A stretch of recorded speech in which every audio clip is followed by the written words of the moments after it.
চোর পালানোর পরে বুদ্ধি বাড়ে, তাই না? চোররা পালিয়ে গেছে ভারতে, তখন তোমাদের মাথায় বুদ্ধি ছিল না। এখন তোমাদের মাথায় বুদ্ধি এসেছে। ধানমন্ডির 32 নম্বর বাসা ভাঙতে হবে। যেখানে যেখানে আওয়ামী লীগের নেতাদের বাড়ি আছে সেগুলো গড়িয়ে দিতে হবে। তখন আওয়ামী লীগের নেতারা বাংলাদেশে ছিল, তখন তোমরা কারকে ফিরেছ, কারকে তুলতে ছুটতে পারো নাই। পেরেছে? এই সচিবালয়ে আওয়ামী লীগের সুবিধাভোগীরা তারা এখানে আস্তানা কেড়েছে। ওদের কয়জনকে সামলেছে? তোমরা এই সচিবালয়ের কর্মকর্তাদের বাড়ি দুর্নীতিবাজ মাফিয়া লুটা, যারা বাংলাদেশকে ধ্বংস করেছে, যারা অর্থ পাচার করেছে, ওই দুর্নীতিবাজদের পাশে তোমরা যদি করো ফুল ডেজার্ট দিয়ে ঘুরিয়ে দাও, পারবা?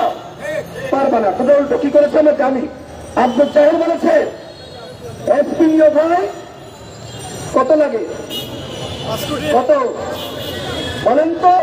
হাসিনার আমলে যেমনি নিয়োগ হইতো, এই সরকারের আমলে সেই নিয়োগ বন্ধ হয়েছে? বন্ধ হয় নাই, দায়িত্ব রয়েছে।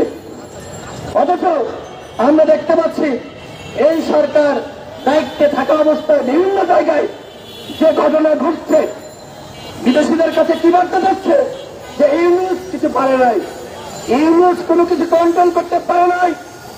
একটা জায়গায় যখন বন্দুক দিয়ে একটি বাড়ি ঘুরিয়ে দেওয়া হয়, সেখানে যখন নারায়ণ তাকবীর আল্লাহু আকবার স্লোগান হয়, বিদেশিদের কাছে কি বার্তা যায়?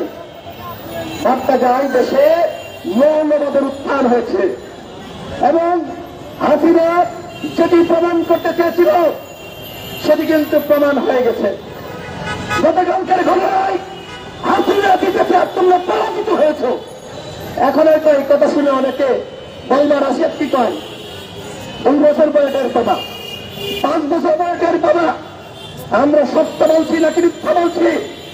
আজকে বাংলাদেশকে একটি মৌলবাদী রাষ্ট্র হিসেবে গ্রহণ করার জন্য ওই কথিত রায়ের এজেন্ডায় ষড়যন্ত্র করছে। এই ষড়যন্ত্রের ফাঁদে আমাদের কথিত বিপ্লবীরা পা দিয়েছে, ষড়যন্ত্রের ফাঁদে। বিশ্বাস করেন এইটা একটা ফাঁদ এদেশের মুসলমানদেরকে খাটো করার জন্য, ছোট করার জন্য, যে এরা মৌলবাদী, এরা জঙ্গিবাদ, এটি প্রমাণ করার জন্য এই ধরনের জেলায় জেলায় বিভিন্ন জায়গায় ওই ধানমন্ডি 32 বলেন আর ওই উবায়দুল কাদেরের বাড়ি বলেন, এই যে হঠাৎ করে তারা আবার নাকি দ্বিতীয় বিপ্লব শুরু করেছে। এটা দ্বিতীয় বিপ্লব নাকি আওয়ামী লীগের প্রতি বিপ্লব? আওয়ামী লীগ জিতেছে, তোমরা যেতে নাই, তাই বলো না কেন ভাই? আপনারা দেখেন নাই ভিডিও ভাইরাল হয়েছে, কি বলা হচ্ছে? সেনাবাহিনীর উপর দিয়ে বুলডোজার চালানোর জন্য। এটা কোনো কথা হইল? এটা কি আপনারা গ্রহণ করছেন? বলেন গ্রহণ করছেন? বলা হচ্ছে কিসের সেনাবাহিনী? এই সেনাবাহিনী যদি জনগণের পক্ষে না দাঁড়াতো তাহলে এই বিপ্লব কোনোভাবেই সফল হতো না। সফল হতো? কোনোভাবে এই বিপ্লব সফল হতো না। সুতরাং সেনাবাহিনীকে নিয়ে বিতর্ক সৃষ্টি করা, উস্কানি দেওয়া, এগুলো মোটেও সঠিক কাজ হচ্ছে না। সেনাবাহিনীকেও আপনারা উস্কানোর চেষ্টা করছেন। আমি সেনাবাহিনীর ভাইদেরকে বলবো, জনগণের পক্ষে দেওয়ারে ছিলেন, জনগণের পক্ষে থাকেন। হ্যাঁ, অনেক কথা ইনস্ট্যান্ট বলতে নেই, বললে প্রতিক্রিয়া শুরু হয়, কিন্তু আমরা রাজনীতি করি, মানুষকে সচেতন করা আমাদের দায়িত্ব। আমরা যদি সেই দায়িত্ব পালন করতে না পারি তাহলে আমরা কিসের রাজনীতিবিদ? যে ঘটনাগুলো ঘটেছে, আমি সরকারকে বলব, যদি কোন বাড়ি পরিত্যক্ত ঘোষণা করতে হয় সেইটা সরকার করবে।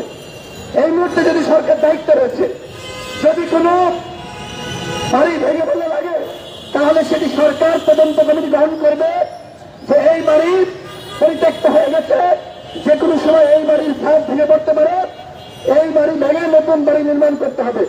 বা সেখানে যদি মসজিদ দেখেন, আর একটি বিষয় দেখেন, তো বলা হচ্ছে সেখানে মসজিদ নির্মাণ করো, কেন বলা হচ্ছে না মন্দির নির্মাণ করো?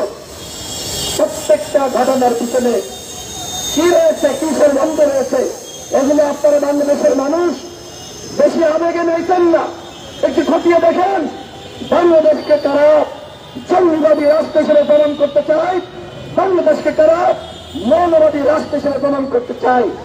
এই যে এখানে মনে করেন মারামারি শুরু হয়ে গেল, স্লোগান শুরু হলো নারায়ণ তাকবীর আল্লাহু আকবার।